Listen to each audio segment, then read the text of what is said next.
Awesome. Now again, happy Monday. Is it the first or second day of spring? I'm not even sure. But we're gonna start with today's presentation. So I just wanna go over a few logistics. On the left-hand side of the screen at the bottom, you'll see the mute functions, the little microphone. Go ahead and come off mute throughout today's presentation. We want to engage with you, so feel free to share comments and any questions that you have. And if you are able to, if you have a working camera, please show your face. It makes for a much more interactive presentation when we're in a larger group and when we're in breakouts. On the right-hand side, you'll see under participants, the chat function. Feel free to utilize the chat as well throughout today's presentation. Just make sure next to two that you have it going to everyone so we all can see any questions or comments that you have. If you have any technical difficulty, go ahead and send me a private message and I can troubleshoot with you in the background. Great, awesome. So I'm gonna turn it over to our awesome presenter. We're gonna start today's presentation. Thanks, Kaya. No problem. Good morning, everybody. How are y'all? Good morning. Good morning. Getting ready for spring. Good morning. So today we're talking about service planning. I know this is your favorite thing to do, right? Okay. So we're gonna ask some questions in the beginning, talk a little bit about introductions, then we're gonna talk about the plan, and we're gonna talk about the essential components of the plan. We're also gonna be talking about what happens before people get to you and how you can build the plan on some of that, if that's happening. And then we're going to wrap it up. We're gonna do a couple of breakouts and we're gonna do a poll, okay? So how many people are working in scatter site apartments, meaning not all in one building? Most people, right? How many people are working in one building? One, okay. So Maurice, you're working in both? No, I didn't see it, okay. Anybody else? Anybody working in single sites? Okay. All right, so we're going to talk about both, but we're going to put most of our focus today on scatter sites. So why is service planning important? Because it guides the work, right? And we're going to talk about a simple plan and how to get to the plan. The essential thing with a plan is you work on it all through when you're working with people, and we refer to it when we're meeting with people. So if the plan is only done, so for instance, we did this training the other day about before COVID, and it seems like more than the other day. And one of the things people said, well, how are we supposed to do this quickly? So some people's plan was updated when their supervisor sent them a note that the plan is due. So they had a couple of days to do it. Okay, what we're saying is in order for this to work, you got to work on the plan the whole time between plans. So it should be referred to in your home visits, when you're visiting with people, when you're talking to people. We're going to keep referring to the plan because the plan should really be a living document. If you're only doing it, you know, a day before it's due, and that's the only time you refer to the plan, it's not going to work. So that's what we got to think about. So the other thing is it's the assessment, and we're going to update the assessments as we go along because it's impossible to get all the information of the assessment up front. Think about your assessment. Would you give that to somebody when you first met them? No, right? So it's going to unwind over time. And that service planning can provide the structure for your visits and for the way the people to move forward. And as people move more towards structure, that naturally decreases crisis. So anybody got a problem with crisis on your caseload? Spend a lot of time on crisis? Okay, so this is one of the methods, because if we move more towards planfulness and we give people a structure to move forward, crisis decreases. Okay. So the planning process is the same for no matter which point in the system you're at. It starts with engagement, right? You got to have a relationship with people. It moves to assessment and then to goal development. And goal development is pulled out because goal development and finding out what people really want provides the motivation for people to move through a plan. Let's face it, a lot of the things that we ask people to do are not particularly compelling amongst themselves. Nobody wakes up in the morning and says, oh man, I can't wait. Today I am going to get my ID, right? It's a terrible process, but unless people see what that'll get them, they're not going to do it, right? So today I'm going to do budgeting, which is even more unlikely that somebody, and so that means that I'm just not getting out of bed. I'm not meeting with my case manager. I'm going to duck her all day or duck him all day. Does that sound familiar? Yeah. So what we're going to do is we're going to make sure that we can identify the things that people really want and connect these tasks and goals that we make, the short-term goals, to the long-term goals so that people see the purpose of what they're doing. We're going to pull in some motivational techniques to increase that motivation and use those goals. And then we're going to develop the plan. Okay. So let's talk about engagement, right? Engagement it starts the first time you're meeting a person. But I want to bring it even further for supportive housing.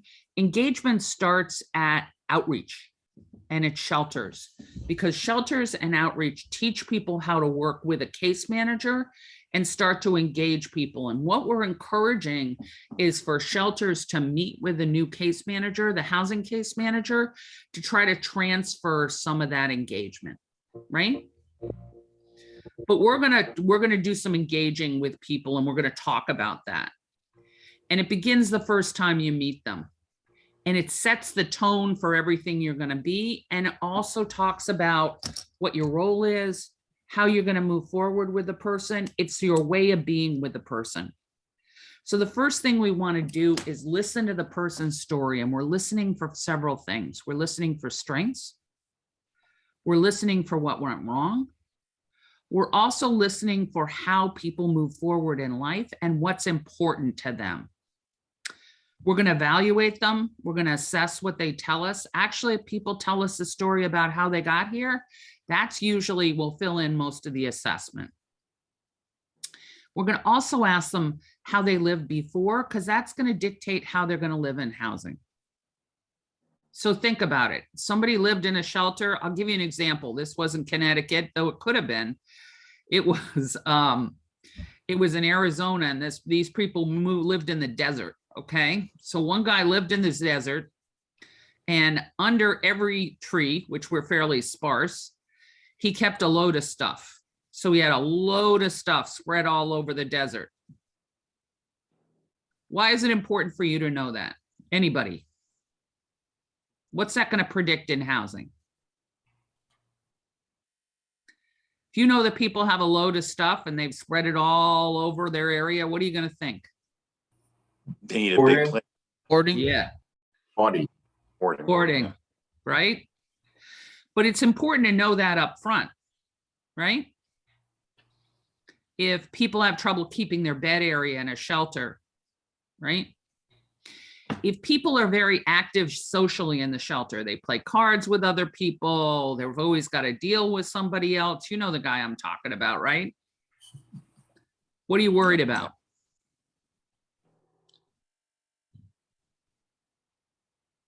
If they're going to invite any unsavory people to the place, if they have a drug use history. That's interesting. And if they're going to any unsavory people to the place.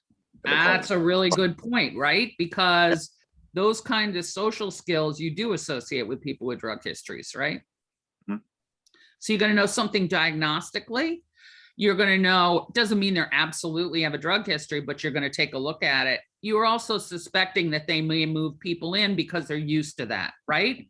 Or it may mean that we look at other ways to house people and maybe go after, maybe they can live with somebody else. Those are good. Yeah, Okay. Yeah, those are really good. So these are things that we need to know, right? And we're going to get that information both from the previous worker, but also from the person themselves. Assessments are not only what the person tells us. There's our assessment, right? And there's also the assessment of other people, and we're going to do it by that. Okay. Somebody has lost their housing 3 times, right? For non-payment of rent. They've dumped out of rapid rehousing a couple of times. And they tell you that their financial management skills are great. They don't need any help with money. What are you going to think? That they don't understand that they have an issue with managing their money. That's right. That's right. And it's a nice way to put it, but that's exactly right. So that's going to be a focus, and we're going to put that in the assessment. So the assessments are not just self-report, they're also what we observe and what we get from the history. We're going to seek information. So go ahead. I'm sorry. Okay. They don't understand. I just want to add to, they don't understand how they're not able to really manage their money, but what if they're in denial? I mean, how do you convince them? You know, one of them denial that you know, some clients that are just, they're just, it's, you know, I don't have a problem managing my money, you know. Okay. And it's like, I mean, how do you convince? I mean, we'd have to show them a basic scheme of, okay, this is what's happened with your money. You're saying you manage your money well. Okay, how come you weren't able to pay your rent then? Okay, You know, so let's flip that around a little bit, right? Uh-huh. So one of the points here is the assessment is not just self-report. So you write down what you observe, right? So you're not going to give them, let's say you're doing functional, you're not going to give them a 5 on managing their money. But the other point of this is that this isn't the time that we're gonna confront that, right? We're gonna make a note that this is how we're gonna work with people. Okay. So instead of saying what happened with your rent, which is a good point, we're gonna say, great, you're great at managing money, great. Let's make a plan to pay your rent, because that's what we're working on here, is housing stability as well as the housing access and letting you in. So we need to make a plan to pay your rent. The other thing that's coming up a lot is, let's say somebody bailed out of rapid rehousing twice for not paying rent, and the first time they lost their housing. So one of the things that we're asking people as they're applying for housing, or we're not going to just replace them, right? So that person who got kicked out of rapid rehousing twice because they won't pay a lick of rent, you know that guy, right? Yeah. They're not going to go directly into supportive housing. Somebody's going to have a conversation with them to address the issues that led to homelessness before. That is not against Housing First. That is consistent with Housing First. We're going to have that conversation, and we need to know who does it. And if you have to, you can do it in the intake process. But it is not unreasonable to have the conversation about, okay, let's make a plan. Is it enforceable? No. But you know what? Usually people say, okay, the first time we make a plan, and let's see if we can get people to make the plan. The second time we say, okay, so this has happened 3 times, and you got to show me that you can do that. That means you either got to save some money while you're in the shelter or while you're homeless, or you got to do some other stuff. Once again, that is not against Housing First. Housing First would say, I think your problem is substance, so you have to complete an 18-month substance abuse program until you come in. Right? That's not going to happen. That's against Housing First, because what the data shows is people do much better with things like substances once they're in housing, right? It's not an effective strategy, but we can say, you need to show me that you can hold on to some money. So how are we going to do that? Okay. Does that make sense? Creating a budgeting plan? Sometimes a budgeting plan is the way that people move. Sometimes it's just a goal that they save $100 every month.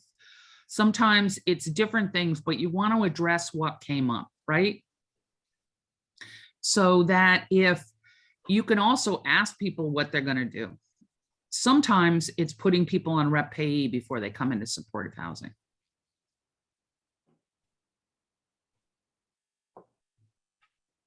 They have shown over and over that they can't manage their money.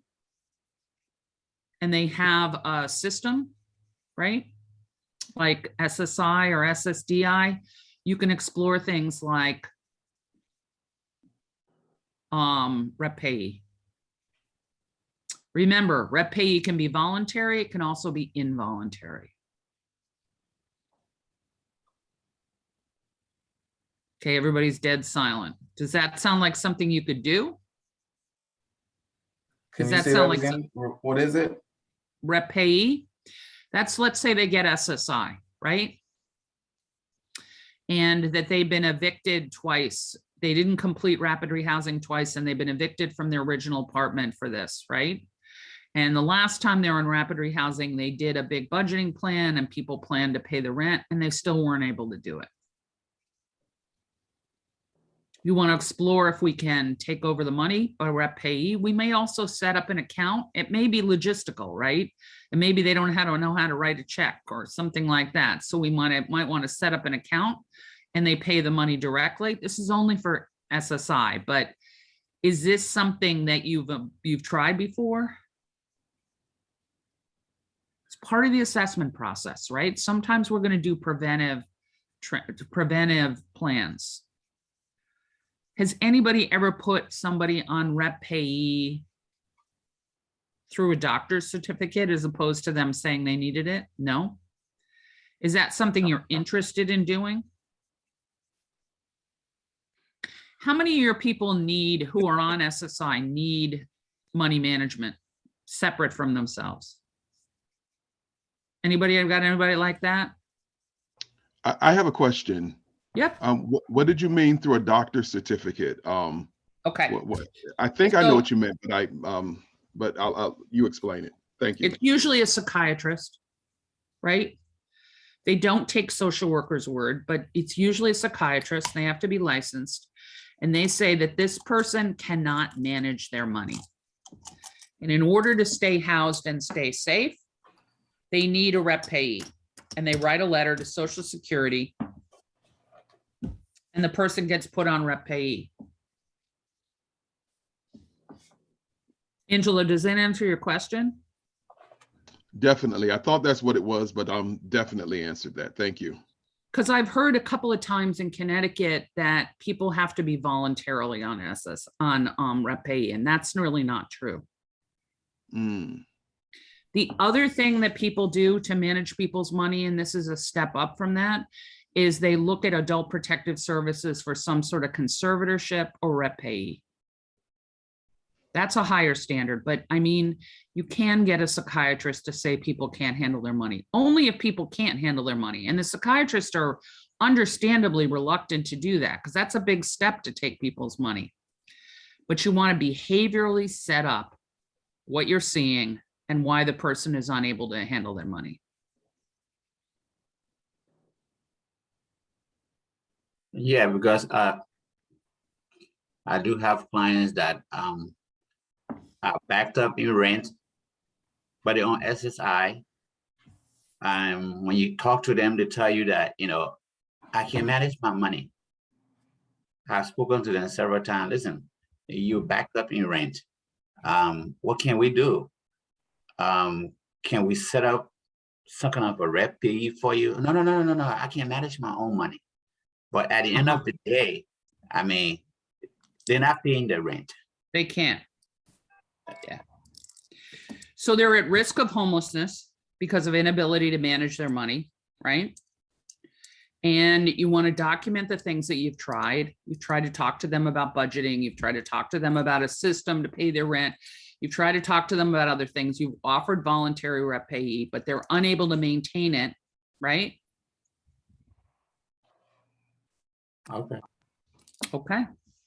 I mean, let me give you an example, right? If somebody is giving their adult children all their money,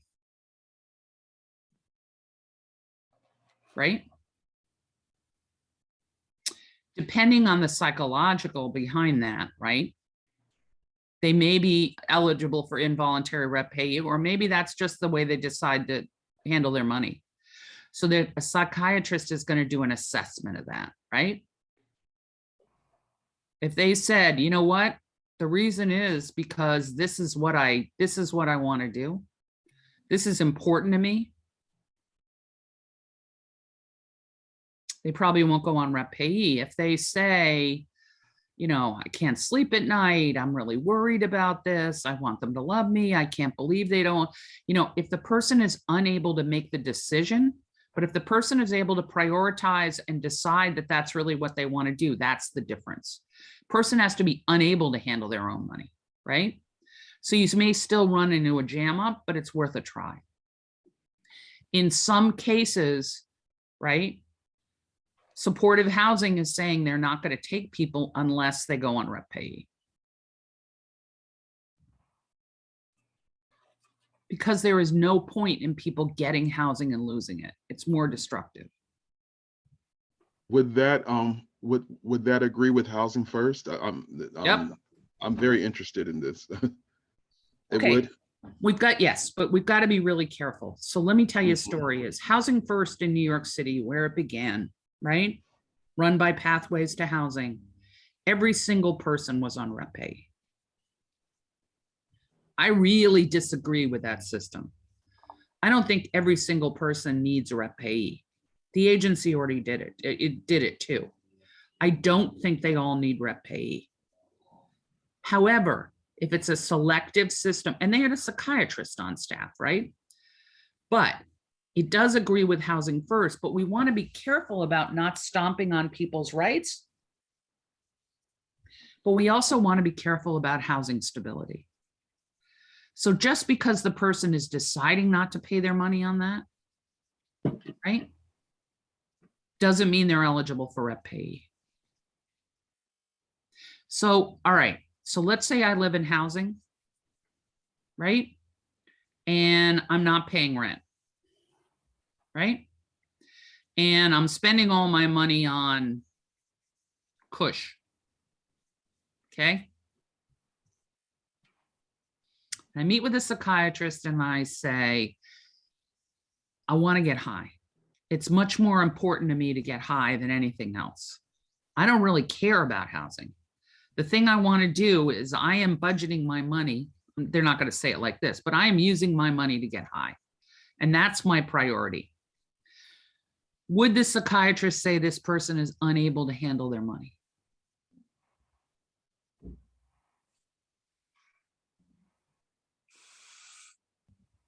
Probably not. But if they say it in a different way, right? If it's a different way, if they're not making a conscious decision to spend their money like that, and if they're unable to manage it, even though there's this compelling reason of addiction, but they're unable to manage it, that would be the person who would be put on rep payee. So what I'm saying is it's not a panacea. It's not going to happen with everybody, but it has to be a tool in your toolbox. We need to plan for people's long-term stability in supportive housing. And how are we going to accomplish this? I also want to say as a side is if you get somebody on rep payee, particularly involuntarily, right? You want to work as the case manager to teach the person the management skills so they can get their money back.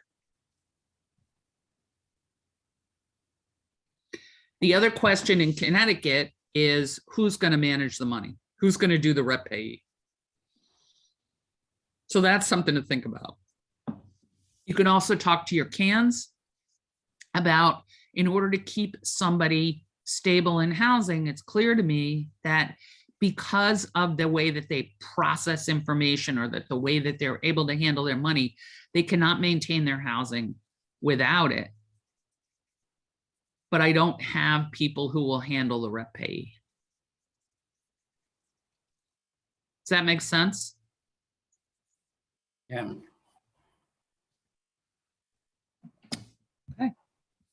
People have questions about that? Because I know this is a big one. Okay.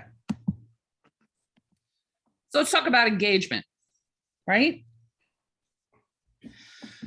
We want to be reliable. We want to be supportive. We are going to have to engage people when they come into supportive housing, even if they've been engaged in the shelter, and even if we get a warm handoff from the shelter, and even if we're going to make a plan about how we're going to work together. Most people get into housing and they think they're done. Have you seen that? The warm handoff and making a plan about how you're going to work together and getting the support from the previous worker is helpful, but most people think they're done. How many people have had people say, you know what? I don't really need you. Go see somebody else. Have you seen anybody say that? Or sometimes it's get away from my door. Or sometimes it's, you know what? I just got to rest now that I'm not homeless anymore. Or sometimes it's even, I've got my housing. We want to be reliable. We want to be supportive. We want to work on the small goals that people need when they first move into housing, like getting furniture and, right, finding out where the laundry is, that sort of thing. We want to work on that together. We want to explain what we can do. So how many people here would say to people, and you can put it in the chat, right? Oops. Yes, Maria, yes, a psychiatrist, sorry. It is not difficult to reverse, actually. You just gonna need to see the psychiatrist again. Okay. They need help with money, yes. Yep. You know what? Technically, an LCSW should be able to do it, but I have not seen Social Security accept it. And that's something that we can do some more research on. So think about this for a minute, right? How many people would describe their role as getting bus tickets, getting food pantry referrals, and chatting? Anybody? Put it in the chat. Is that your role? How many people have clients? You can hit the raise your hand button, or you can unmute and talk. How many people have clients that think your role is getting them bus tickets? Right? Yeah, I have one client that I usually just, no, I don't get him bus tickets, but I transfer him, give him transportation every month to person.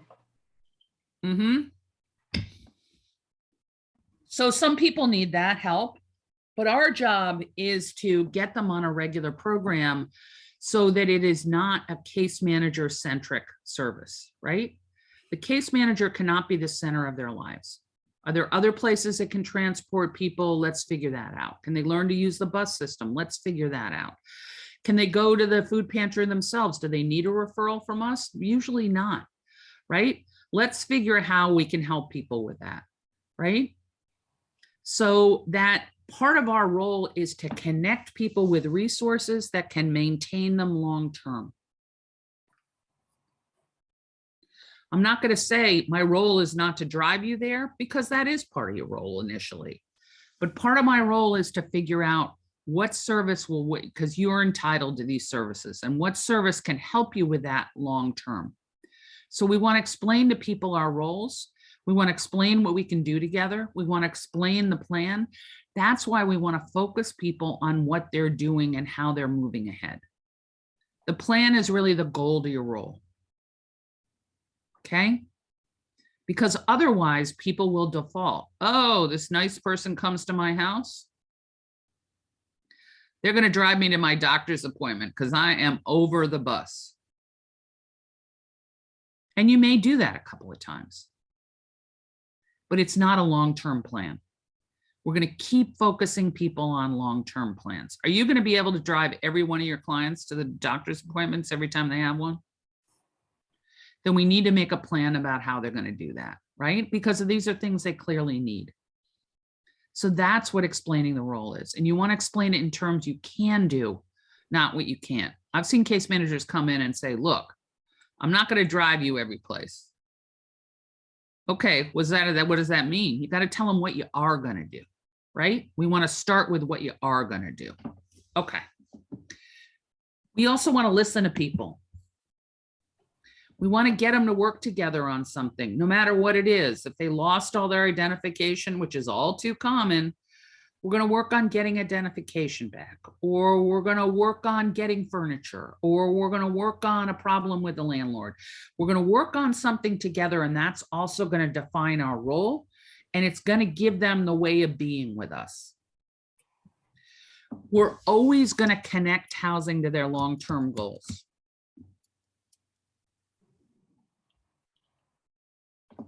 Okay. What if you're going to say the person has no long-term goals? So let's take a client of mine, okay? I came in and I said, now that you have housing, what are you looking for? You're going to get housing so that what happens? So that I can sleep 18 hours a day. That's what my goal is. Okay, so let's talk about where you go from there. You ever heard anything like that? So I can rest, so I can do stuff. So what do you do next? Try to broaden the goal. So we said to him, hey man, you know, if I was going to sleep 18 hours a day, I'd want more than this single bed that you got in the donations, right?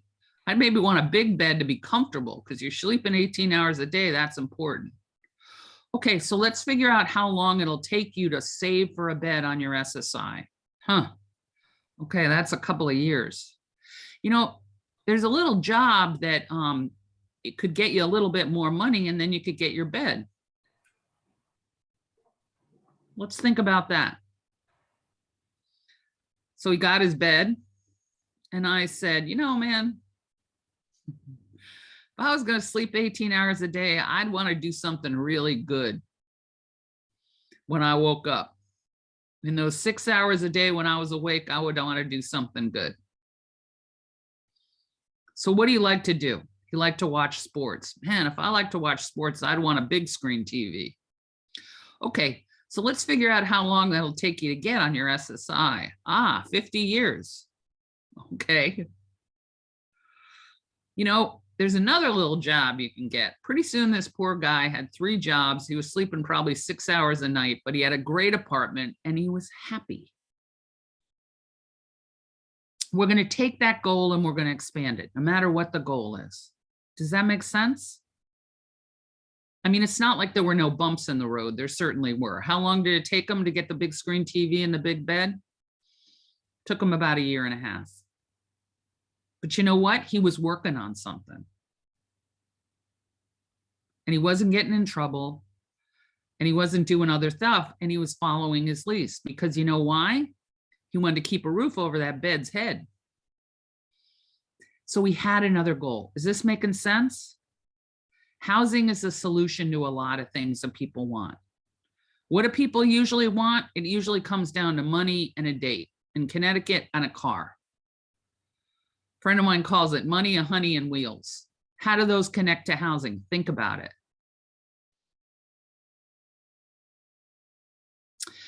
We also want to look for providing some comfort in the immediate. And we need to think about, no matter what we think is best for the client, they may have other ideas. So somebody's got a hurty foot and they're completely psychotic. What's our priority? We're probably going to look at the psychosis, but the psychosis may not be giving them pain where the hurty foot does. What's their priority? It's going to be the hurty foot. So we're going to figure out how, if we can get them some relief for the hurty foot, we might increase the feelings of competence in the mental health system and then system of doctors. And we may eventually be able to get help for the psychosis. If the psychosis is not a crisis, we're going to work on the things that people feel most uncomfortable with. And we're going to ask them the questions. So even before housing, these are the things that have to happen. Are they happening in shelters right now? Nope. Are we going to have to do some of this stuff? Yep. And we're going to have to do it even after people move in. So why would we educate people on options? Because a lot of people go into supportive housing and think that was their only choice. We're going to talk about options, and we're going to talk about where they want to go next, even if they never go there. And we're going to talk about the expectations of each option. We're going to talk about, you have to pay rent. There is no place you can't pay rent. You have to manage the lease. We're going to identify their goals and preferences. We're going to assess their housing and homeless history. Why? When we talked about engagement, it's important to know how people lived when they were homeless or people lived in housing next time, so we can predict behaviors that we can help people with. People have never had a lease before. They don't know how to follow a lease. So we're going to really focus on that. We're going to connect people to income, and most importantly, in supportive housing, we're going to connect people to increase their income. Why? Because money is a mood changer. It's also a protective factor. And as people have more money to do the things that they like to do, they're going to be in better shape. You all have people on zero income, right? You have people in your housing on zero income? Yes? No? What kind of tenants are they? Say it again, William. You can always just unmute. You know what? Yep. I'm hearing beeps. Okay. So people without money are going to figure out a way to get money. Here we go. Okay. People without money are going to figure out a way to get money. And those things are usually going to be fast, and they're usually going to be illegal. And those are going to create all sorts of problems. We want to increase people's income. People cannot live without money in their pocket.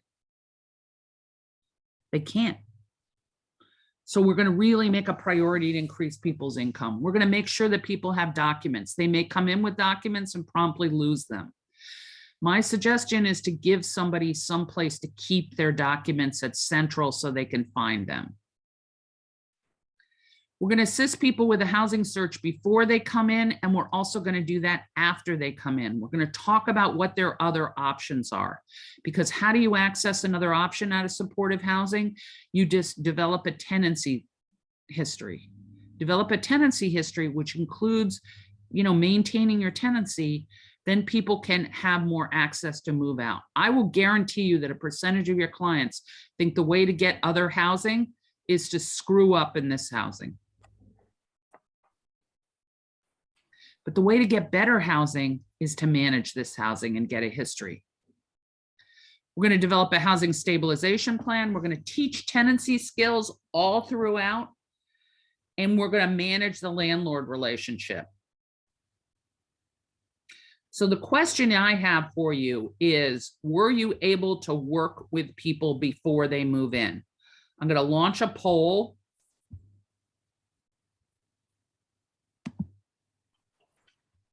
And let's see.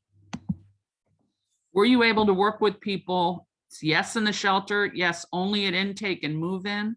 No, sometimes. No.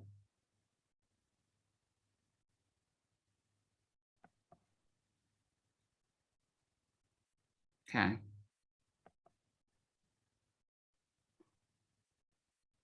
Give you another minute, see if we can get this up.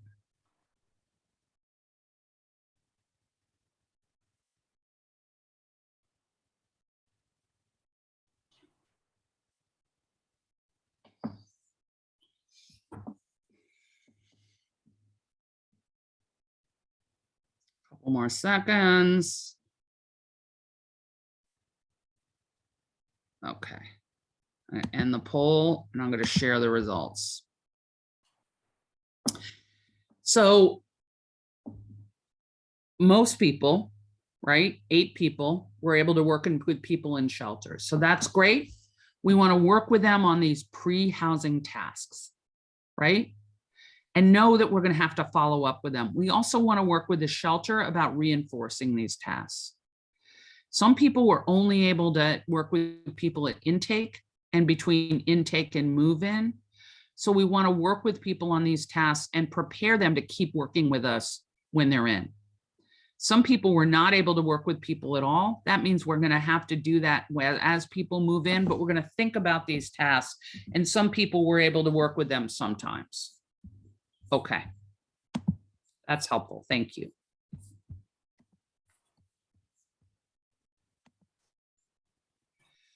So we talked about engagement.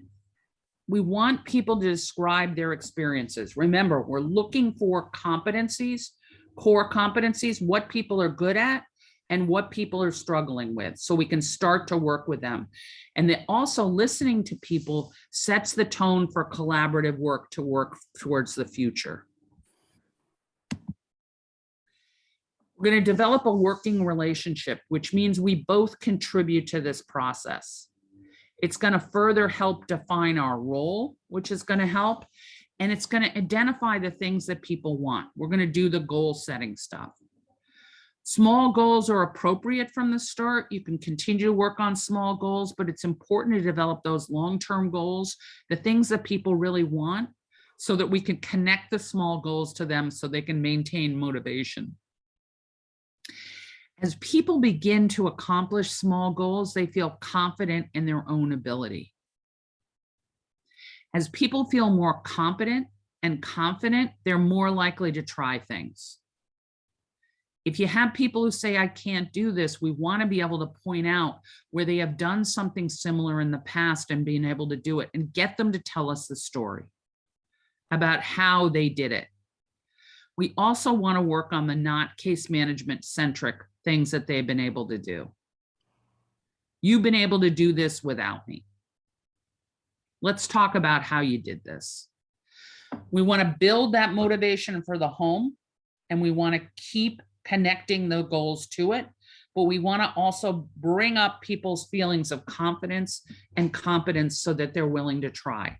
These are all motivational techniques, y'all. They're all embedded in motivational interviewing, but I'm pulling some stuff out. Does that make sense? I know you guys have all been trained on motivational interviewing. Okay. We're also going to do the assessment, and we talked about assessment is a process. It's not an event. Most people are not going to tell you anything. And matter of fact, I worry about people who spill everything on the first meeting. Why? Because they're going to spill it to everybody, the landlord, everybody, right?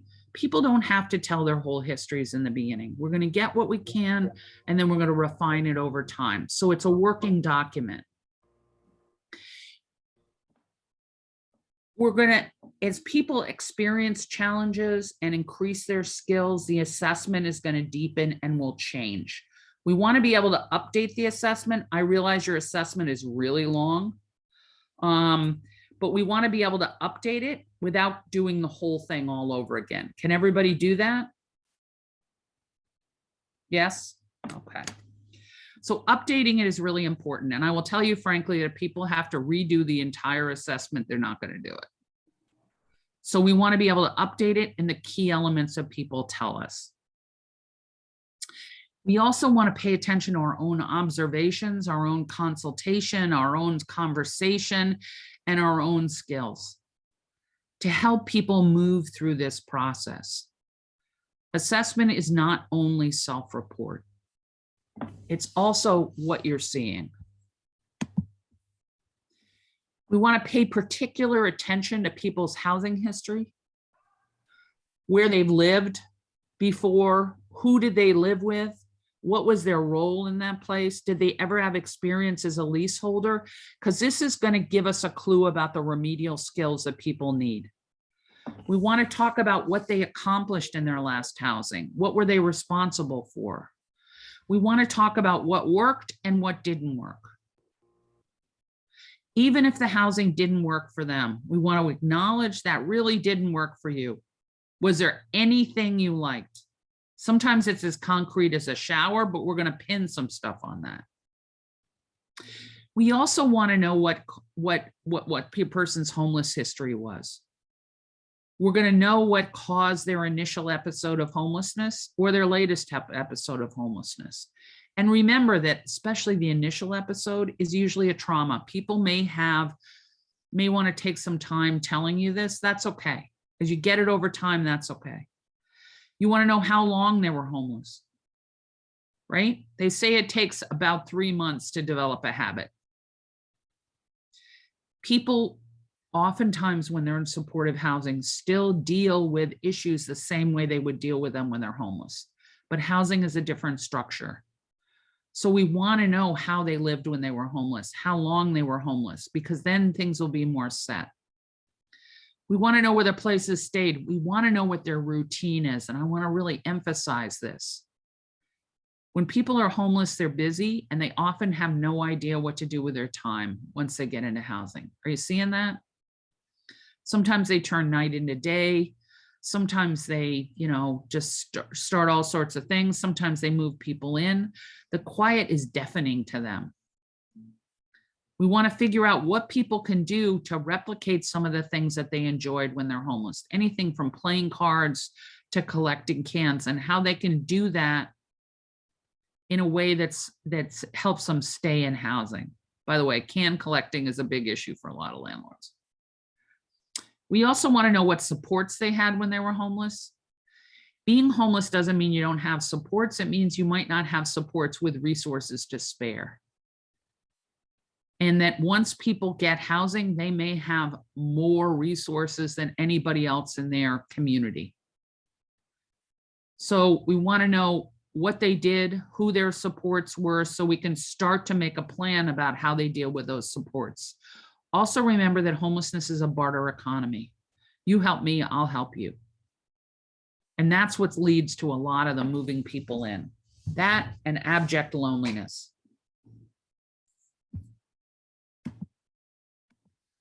So I'm going to, Kaya's going to divide you guys up in groups. You need to turn your cameras on in these breakout groups.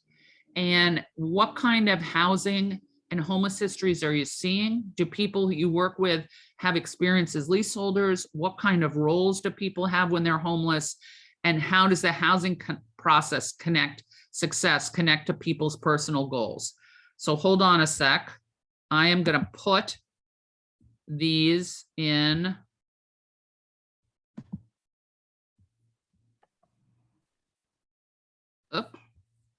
hold on one sec. I made a mistake here.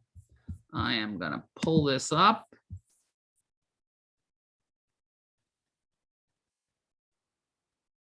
Okay. Yep. Here we go. Sorry. Okay.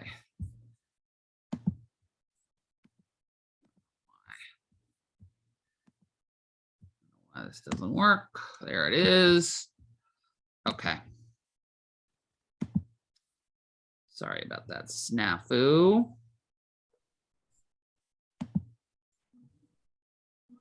Come on. Here it is in the chat. Everybody see it? If you see it now, you'll be able to see it in your groups. So Kaya's going to divide people up. Yep. And let me know when to go ahead and open it. Go ahead. Groups. Okay. We have 3 groups. Okay. Okay. So you guys have about 10 minutes. And the questions are there.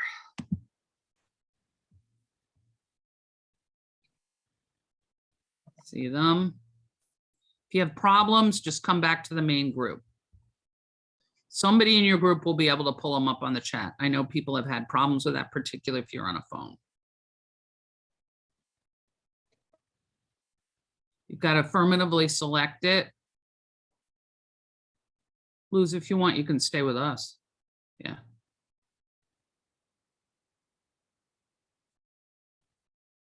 Okay, let's figure out.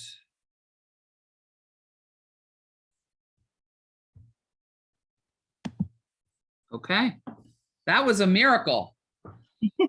Everybody got into the groups.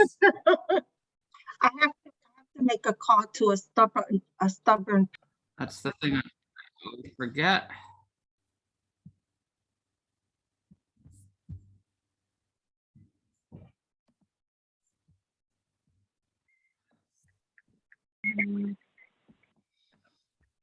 Anything interesting come out of that? What are you seeing in terms of homeless histories?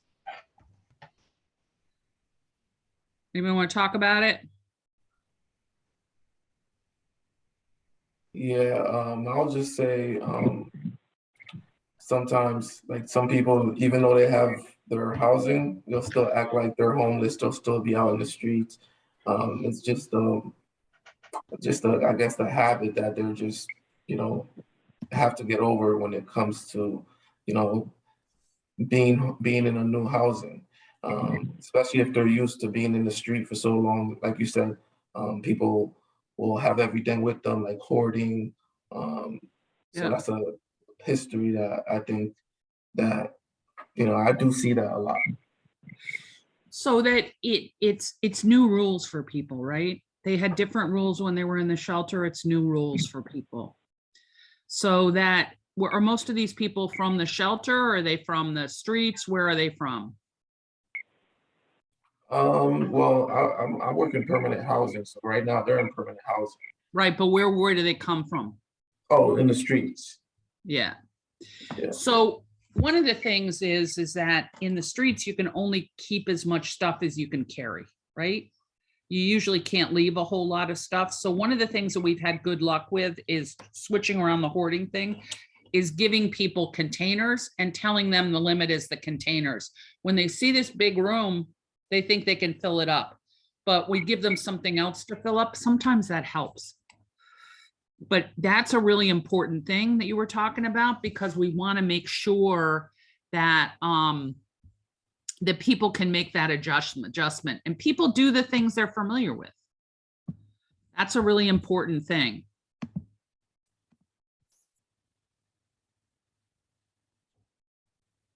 How about roles? You ever had somebody who was the boss in the streets? What are they going to do when they get into housing? They're going to look for somebody to boss. Sometimes it's their case manager, which is distinctly unpleasant for the case manager. Sometimes it is other people in the building, which can create all sorts of problems. We want to give them leadership stuff. Do you see what I'm talking about? Is we want to replace some of these things and replace them with things that are productive. So like Stevenson said, if people are hoarding, we want to give them a structure to keep their stuff so that we can work on those things, because those are not going to work in housing. Other stuff. Yep, go ahead. What was interesting, what you just said about people that are bossy or bullying. Yeah. Now that transitional, because I was program director over McKinney House for about 11 years. Before, yep. And those last 5 years, transition from transitional housing to permanent housing. Yeah. And so within the congregate housing setting, there's always one or two within the house. We had 15 in the house, and there's always one or two that comes in and wants to boss, bully, or either on their particular floor. There's 3 floors, and feel that floor is theirs, and it always causes a problem. So that bullying is very real, especially in congregate settings. Yep. No, it is very real. So what do we do? How do we work with people around that? I have not figured that out yet. I'm trying, so this would be very interesting to hear what you have to say. Yeah, it's interesting, because if people have been, and let's face it, people lived on the streets or in shelters, there's a lot of rough justice that goes on there. And you don't want that rough justice, which often looks like bullying, to happen there. Either you do what I say, or I'm going to pop you in the nose.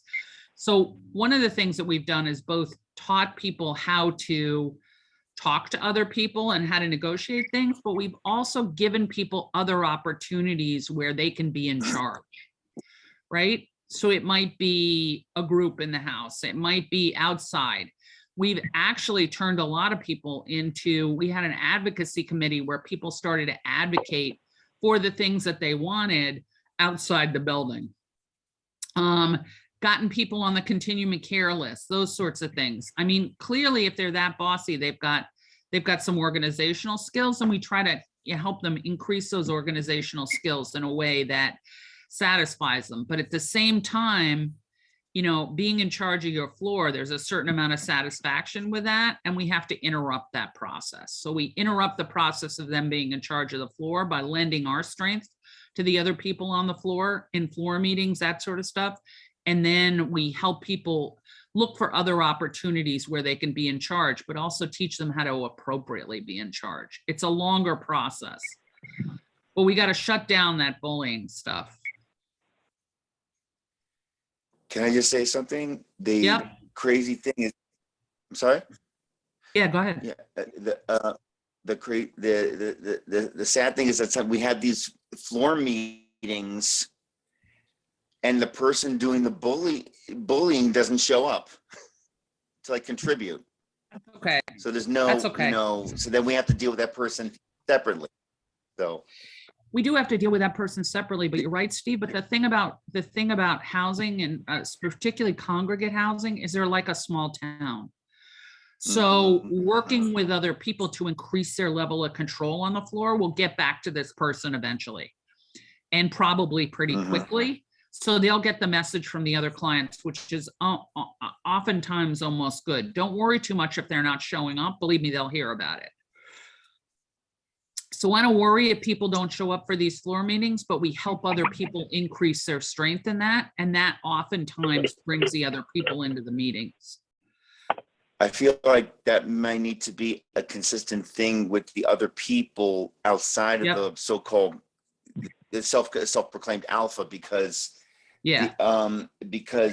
those people, everybody's coming in with their different, with a lot of, they're coming with mental illness. They're coming with mental illness that has been dictated their behavior in negative ways for many times. So we have to stay on top of them to take more equal control of the floor, but in a constructive way that they're not used to. Because their first impulse when we're not there is snap back at the bully, and then it starts a fight. You also have to be careful. So No, I think you're absolutely right. And it takes a while to get the control back. But the other thing is you want to discourage this kind of thing. The exception here, if it's predator behavior, if it's predatory behavior where they're taking things from other people or they're interfering with other people's rights of tenancy, you also want to use the lease and write the person up for that. Give them a lease violation, because you want to also be really careful. Predators in a supportive housing building can be extremely problematic, and you want to see if you can use the lease to address some of that. If it's predatory behavior, if it's just, I'm the king of this castle, then that's a different thing and this other thing will work. But if it's real predatory behavior, it basically, we had one guy in a building who was taking everybody's money, right? And that is absolutely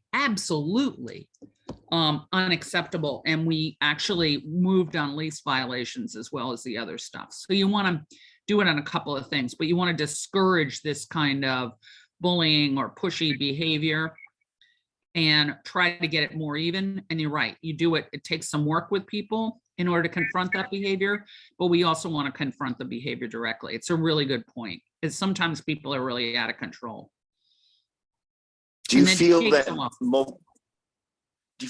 multiple write-ups to this write-up to the quote-unquote bully will eventually get him or her to like realize, okay, if I don't want these write-ups anymore, I got to cool it with the way I'm acting? Will eventually happen? No, I think that write-ups themselves, and particularly write-ups that are not supported or escalated, right, can really cause some problems. So you don't have to evict somebody. I'm not suggesting that, though it may come to that, but you want to escalate them. And one of the things that people have used is mediation. So if people get 2 write-ups for the same behavior, they have to go to mediation with the property manager, the services, and the person. So you want to escalate it, and you want to escalate it in talking about it. The other thing that's worked really well in single site properties is a concept called norms, where everybody gives people the same message. And we've got a norms worksheet, but basically the entire staff, including the maintenance staff and security and the property manager and the case managers, all give people the same message. And it's usually around empathy. You can't talk to people like that here. This is something that really, it's hard for people to feel safe in an environment where people talk to them like this. And you've got to stop that behavior. Everybody gives them the same message, and that the cumulative stuff that you're talking about really works. But if it's lease violations, if you give the person the same lease violation and it doesn't go anywhere for things that are low level, you've got to be really careful, because then the lease violations tend to have any effect. So you want to escalate it to something that doesn't put people in risk of losing their housing. But in some cases, like loan sharking, or where they're really, it's really predatory, or drug dealing, where it's really predatory in the building, and that's why people are maintaining control, those should go to eviction.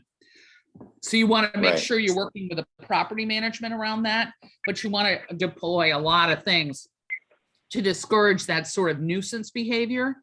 And that we actually put in place 2 nuisance violations, and then you go to mediation. And people would rather not talk about their behavior, so that's one of the things that happens. But take a look at this norm stuff. I'm trying to think when we do it. We do it in the property management part. We do it in CTI. It's possible we can do it, but it's a way to work with property manager to cut out these nuisance behaviors. It's a really good point. All right, people have other comments?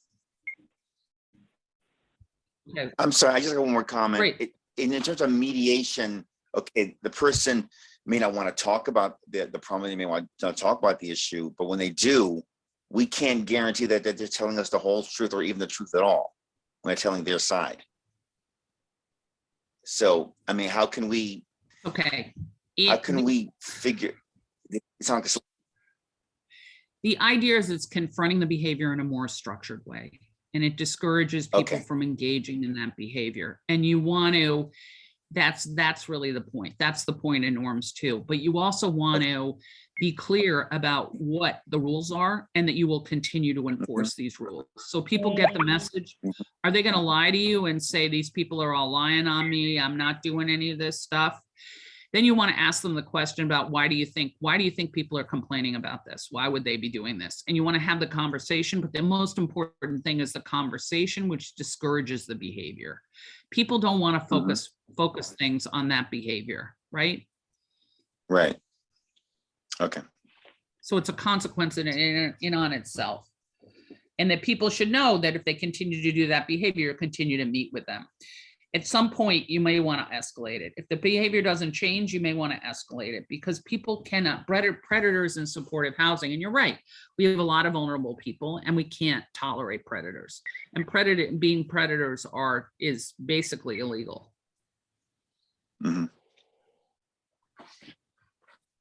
Okay. Certainly a lease violation. All right.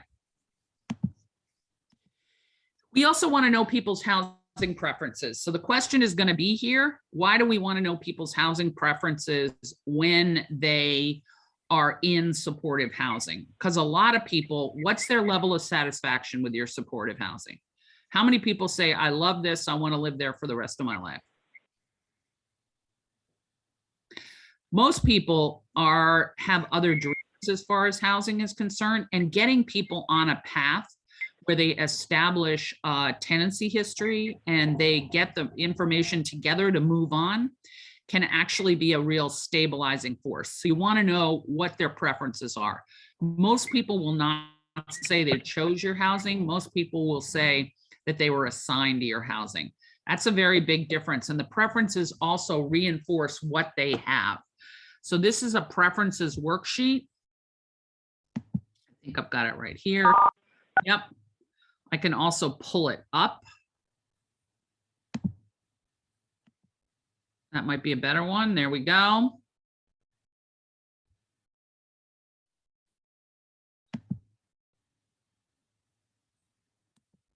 See that? And so it begins to engage people in the process of identifying what they want and working towards it, as opposed to sabotaging their current housing so they get other housing. Does this make sense? Okay.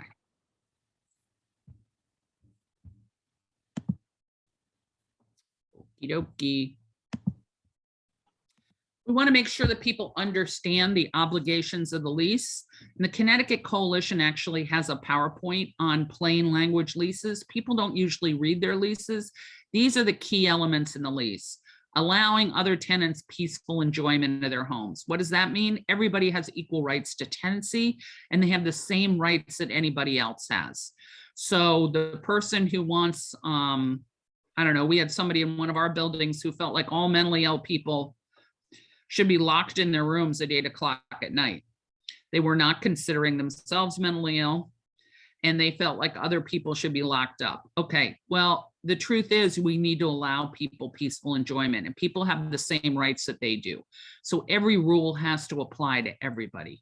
So we want to understand that. We also want to understand why noise complaints are an issue, why other complaints are an issue, and we want to use those as an example of how this is a lease violation.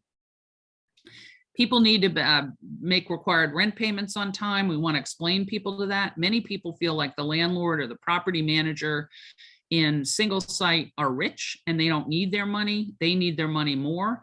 That may be true, but you know what? Leases, rent has to be paid on time for any property. People have to learn that. Rent's an easy habit to get out of.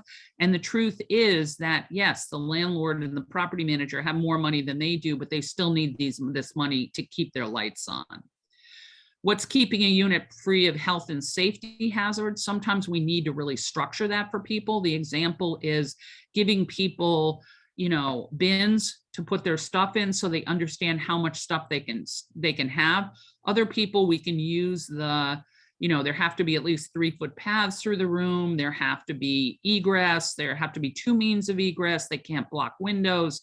We can explain that. Some other people, it's easier if we just tell them what the bins, how many bins they can have, and that structure helps them do it. So we need help to do that. It's hard for people to understand. They just can't move people in. We need to explain that. We also need to explain the process to add somebody to their lease and what that is, or how to apply for shared housing.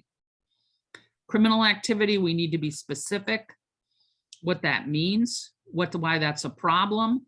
And even though marijuana is legal and they have a prescription, if it goes into somebody else's apartment, right, that's a problem. So we need to explain that in terms of what their behavior is. The other one that people have a hard time understanding is that they have to keep their utilities current and paid. Their history might have been in housing, but they get your utilities cut off on a regular basis. Usually they have one of those big orange extension cords going to the neighbors. It's not only dangerous and a safety hazard, but it also means that the housing is non-habitable if you don't have a utility. So it's ineligible for a subsidy. And we want to make sure that people understand that. People have 30 days to correct that. And after that, they are not eligible for a subsidy. What, Steve? You're looking concerned. You're muted. No, I'm just looking. It's okay. Okay. So people do not reconnect their utilities within a 30-day period, right? They're ineligible for a subsidy. So that's an issue. So people should know that when their utilities get cut off, and it will happen. People also have the right to, nobody can enter their apartment. Yes, their property manager or their landlord has a key to their apartment, but they can't enter without permission or if there's a housing emergency. And we want to be very specific about that and how they can reinforce that. They also have a right to safety and a well-maintained housing. We want to explain the repairs process, and nobody's going to be evicted for repairs unless they completely tore up the apartment. So they also have the right to due process. And if the landlord says to them, they have to leave, that's not true. They have to go through an eviction process, and all the subsidies in supportive housing make it clear that the landlords have to provide due process to everybody, and that's a condition of the subsidy. So we want to really push that, and that people should understand what the court process is. So we actually have a flow chart on what the eviction process looks like. If you guys are interested in that, just let Kaya know and I'll be sure to send it to you. These are resources for tenancy education. These are tenants' rights by state in the state of Connecticut. You want to give that to people. The other thing is there's a renter's handbook. It's particularly important to teach people what their tenancy rights and responsibilities are. It's called a Rent-Wise workbook. Some places like New Reach use it as a regular basis. A bunch of places in Connecticut use it. We've been impressed with this because it comes in a workbook format so people can refer to it later, and that's been really helpful to people. So this is downloadable for free, and you'll get a copy of this PowerPoint so you can get this anywhere you want. And it helps people understand their tenancy. It can be done as a group and individually. It's very helpful. There are a lot of resources for this out there. We're not particularly pushing this one. We like a couple of things about it. One is it's clear. It's written at about a 3rd to 4th grade level, which is helpful. The other one is it's in a workbook format, so people have something to refer to. And the other one is it's free. So there are a bunch of resources out there. You can ask your public housing authority if they have a resource they use, but this has been really helpful to have a structure to run a tenancy group. Anybody think this might be helpful? Yeah. Yes. And it's free. Free, free, free. We also want to work from people's own experiences. We want feedback. We want to clarify.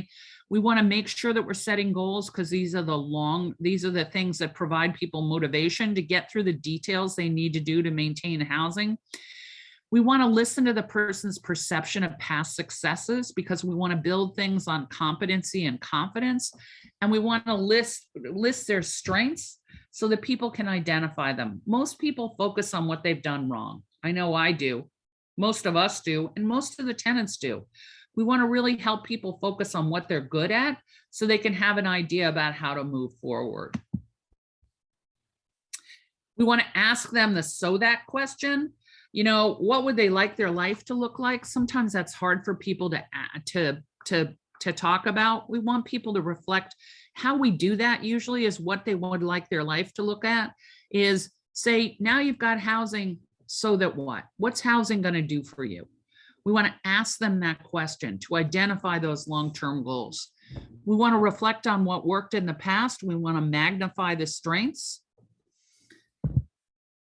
We may have to do long-term goals on the basis of a month, a week, sometimes 20 minutes, because people who have lived in crisis for this long have a hard time doing goals. We want to start with the small goals and build up to them. We also want to don't ever discourage people from dreaming big. Most of the people who thought they were going into supportive housing thought the next step was to buy a house in the community. Buying a house is a long-term goal. And for some people, it's a very long-term goal. But you know what? The process of working towards that goal will help people organize in their housing and will help people think about the future. And you know what? Sometimes people identify things along the process that will help them feel fulfilled and feel like they have something more. You want to frame questions as goal statements. How much money will you need in housing? Asking people to do a budget is about the way to discourage people from doing a budget.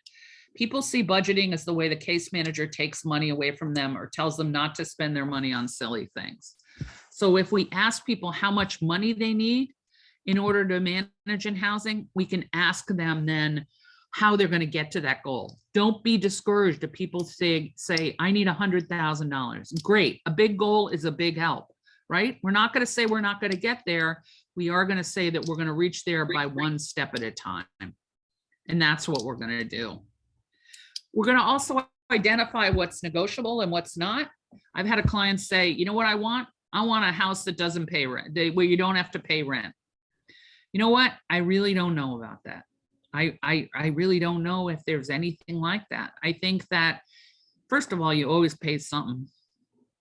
And people may not be paying the money, but they pay in other ways. So do they want to talk about that? Do they want to talk about, what do they want to talk about? But you always pay some way. It's also identifying what are the options as steps towards the goal. And you also want to always ask that question. What do you want? Here's an example. I want to get sober. So that what? What happens if you get sober? People don't know the answer to that question, or they can't answer that question. It's probably not a real goal.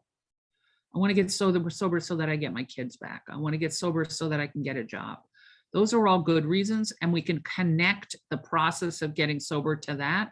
But people are not going to engage in the process unless they can identify what they want out of it. Look, I ask this question all the time. Anybody here ever gotten in a relationship with somebody? There was a few little things you wanted to change.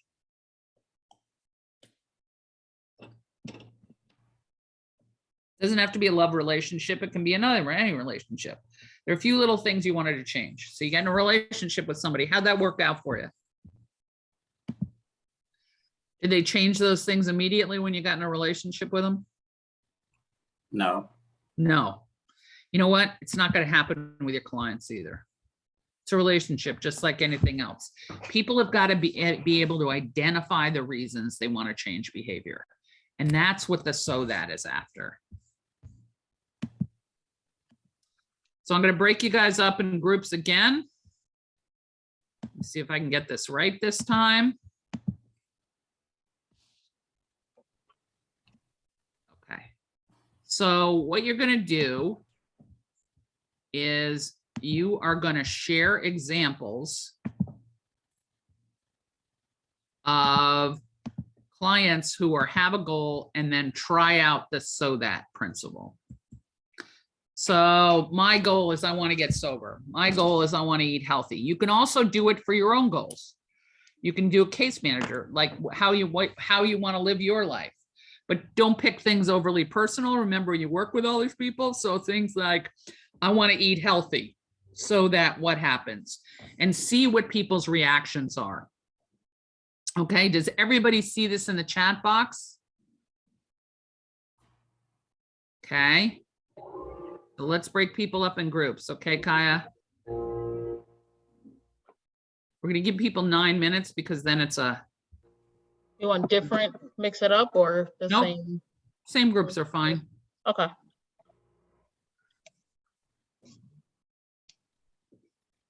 Everybody see it? Okay. Let's see how this works. What was your experience with it? What was your experience with that exercise? Can you guys tell me some of the goals and some of the things behind the goals?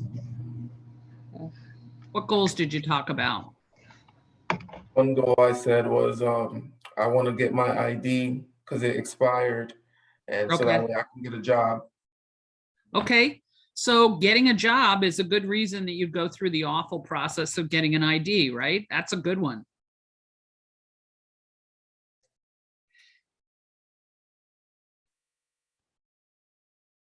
That's a good. Someone so had that- it. It wasn't go me, ahead. but it wasn't me, but someone had an example of one of their clients that was setting a goal to either get an apartment or get a better apartment so that their children and grandchildren, I believe, could come visit them, because I guess wherever they're living, it just wasn't suitable for that. So the goal was to get I'm not either sure, a new apartment or a different apartment, somewhere where the setting was more conducive for their children, or I believe their grandchildren, to come and visit them.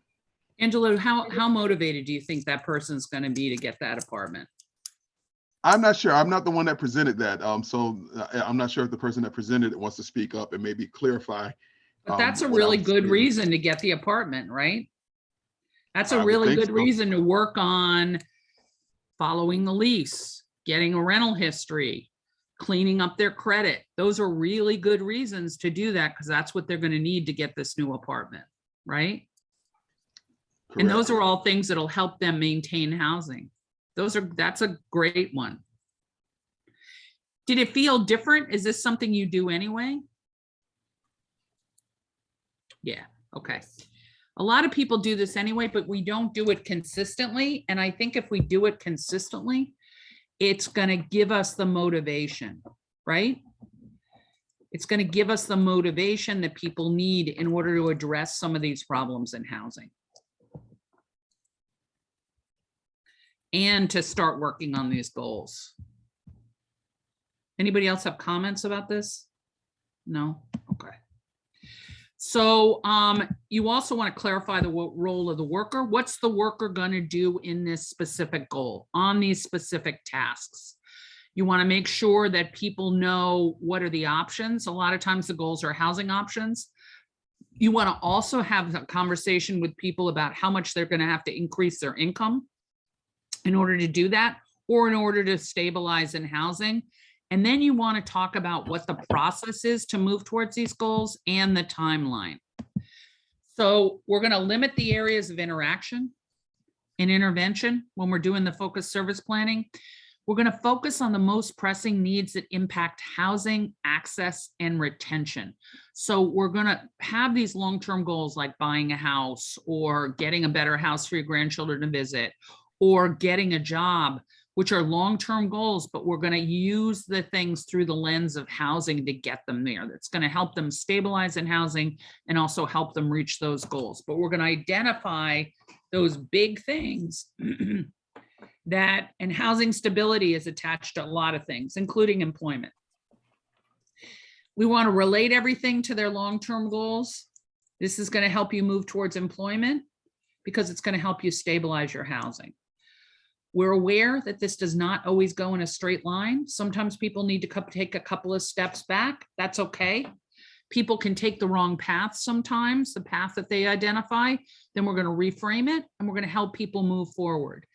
This is not about, this is about process, right? Service plans are about process. What are the tasks that people need to do in order to stabilize housing and meet their long-term goals? We're also going to connect people, excuse me, to sustainable resources, because that's what is going to help them with these long-term goals. You're not going to help somebody buy a house, but eventually you're going to connect them with something that can help them do that. But we're going to help people connect to resources to reach those goals. Once again, the case manager is not the end all and be all. We do not expect you guys to know everything and do everything. We expect you to connect people with resources to help them reach the goals, right? So Stevenson, you're not going to do a home detox test, right? In order to help people get sober, but you're going to connect them with that resource and also to provide support, and then a resource to provide support to reach goals. Sorry. Now I have the hiccups. Okay, we're going to always do the motivation. We talked a lot about this, but most important is recognizing competence, ranking the importance of what they're doing, excuse me, reflecting information as it's heard. We're going to, that's the listening. And we're going to support choice, right? We always want more than one way to reach a goal. We're going to use the stages of change. And these are the techniques we can use when people are in any stage of change. You guys familiar with the stages of change? Yeah, right? But in pre-contemplation, when somebody doesn't have awareness of the problem, like a lease violation, we're going to ask questions. We want people to form this as a goal statement.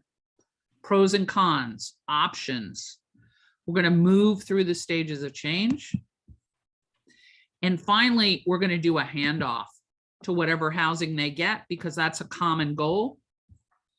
And we're going to ask them what to expect from the worker, and we're going to agree to a series of visits. By the way, the warm handoff is also good with resources. We're going to do this with employment programs.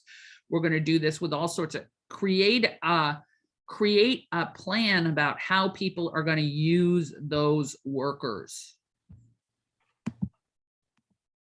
So service planning is a process that includes engagement, assessment, goal setting, and planning. All of those things are important, and we're going to do them all through our work. We're going to take the plan with us and refer to the plan, and everybody should have a copy of their plan. Will they lose it? Absolutely. So it's a good idea to bring the plan whenever we come in for a visit. The connection of client goals and experiences to planning is really key. If people can't see how they can succeed, they're not going to try. So confidence, competence, and identifying those long-term goals that people really want is going to be really important. With we want to take a look at lessons learned. We want to take a look at, we want to catalog their strengths, how they're building their competency. And we want to develop a predictable and person-centered process. And this goes to your role, right? This is how we are with people. This is what we do. We work on plans to move forward, right? And remember, our goal is to keep people moving forward We are not evaluated on whether the person can buy their own house, but how they move forward and how the stabilization is met. That's what we want to work towards. Is this making sense to people? People have any final comments? No. No? This also represents a sea change for people. I know that people usually start working on goal plans when your supervisor reminds you that they're due. And that tends to be a process that case managers do, but you can do this and it makes it much more easy, right? It also, the goal plan leading the home visits and leading the visits with the person can really be helpful in structuring them. It also decreases crisis. So these are things that will benefit the case manager, but it's a different way of working than most people have been trained in. Does that make sense? Yes, You- and I like the idea that to bring the goal plan with you to every visit. Yep. I wrote that down. I think that's a great idea. I'm gonna Yeah. implement that just so that way, or it's a continuous process and not just like a once every 3 months type of thing. Yep. You want it to And be a you- continuous process. Go ahead, Angela. You may have said this at the beginning or during the training. I had to walk out and come back in. Will this one, I know it's being recorded, will this training be available also after all the trainings are done, or Yeah, I mean, will we do the training again? Yeah, the recording will oh, be no, no, available. will we be able to go back and look at this training, or Yes. okay, thank you. Kaya puts those on the website, and also you'll get the PowerPoint. Thank you very much. Thank you. I Of had course. Sorry, I had a question about the PowerPoints. When do those get sent out? That's a good lead in for Kaya because she can tell you all of that. And what's the website that it's posted on? Yeah, so I'll start adding, maybe I should start adding the web, because I send the recording to you. But maybe we should start adding in that ending email, the website as well, because I send over the PowerPoint presentation, any other supporting document, your certificate of completion of the training. That all is sent in an email, usually about 2 weeks or so after the training. So folks should have started, I sent out quite a bit from the 7th, so that was that first training. So usually in about 2 weeks, you'll receive like all of those supporting documents that go along with that training. In addition to the evaluation, which I'm about to post to the meeting chat for folks to be able to fill out. Thank you. Okay, so you'll get the certificate and you'll get the recordings and you'll get the PowerPoint. Okay, and if you have questions about this training, you can also contact us. Our information is on here, right? With any questions that you have that are still there. I know we limited these to 2 hours, so it's quick. Kaya, also, you want to tell them about what the upcoming trainings are? I know we're about 2 minutes over. Yeah. Yes, so next week's training, the 28th, we have racial trauma and mental health. So that's next week, next Monday. And then on the 4th of April, we have structure and the purpose of home visits. And then on the 11th of April, we have using a supportive acuity index. So those are the next 3 trainings that are upcoming. So I'm doing structure and purpose on the home visits. Part of that's around safety, but part of that's also about using the plan in the home visits. So we'll get into more detail and we'll get a chance to practice that. So if that's something you're interested in, that's a good chance to do that. Okay. And I'm putting the evaluation is in the chat. Please fill out the evaluations. We really use them to make these trainings better. Let me make sure it posted.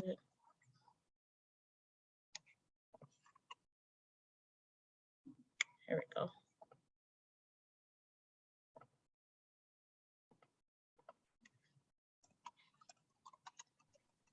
If you also want other trainings, that's a possibility. One of the ones that's come up is working with property management services session.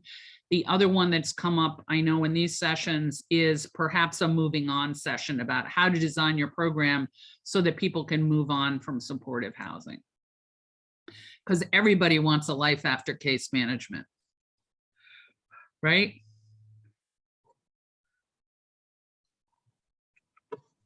But anything that you are interested in, you should let us know.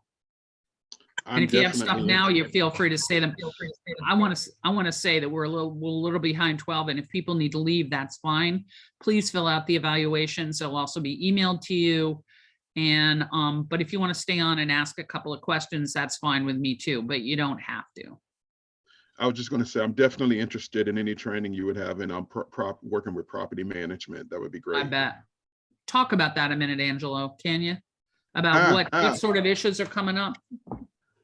Well, not just, I can't say that there's issues, but just the role well, I'm Deputy Chief Program Officer, so I work with my case managers. And within, you know, our buildings or our residential buildings, what is our role versus not tumbling into the role of property management when it comes to issues that may occur. Where do we draw the line, and exactly what is, because it's easy to step over the line on both parts. It sure is. You know, and we actually work really well together, but just it would just be interesting to have a good training on that. That would be great. Sure, we can do a lot of that, and we've had some experience with that. So I have a question for you. One of the questions that's come up in the past is, do we want to do a separate one if you've got scatter site housing and you're working with landlords, and a separate one for congregate buildings, for buildings that are in one spot? Because I think the issues are different with property management if you're all in one building. So do you have a preference there? Do you think they can be combined? What do you think? My preference is because the two buildings that we have that are congregate are McKinney House and Gilead, and that's in Spirica run. It's that has nothing to do with property management. So our congregate settings are not property managed at all. So it would be more of the dealing with property management and landlords versus not everybody not living in one building. And so when I say Colony and Atlantic, everybody lives in but their units, their SROs. So you know, everybody versus the congregate living where everybody's sharing spaces. Here nobody's sharing spaces. So maybe congregate was the wrong word. What I meant was single site buildings like the SRO. Do you want to do them separate from things where apartments are with 10 different landlords, or do you want to do them together with just other buildings where there's one property manager and people are renting separate apartments? Yeah. Okay. Yeah, that one, definitely. Yes. Okay. Okay. Anybody else have opinions about that? I don't want to hold you guys if you guys don't want to hold, but we're happy to answer whatever questions you've got. We'll stay on as long as you want. Well, within reason. You have other questions? I have to go, and I'll see you at the next training. Bye. Right. Anybody else? No? All right, thank you. Thank you.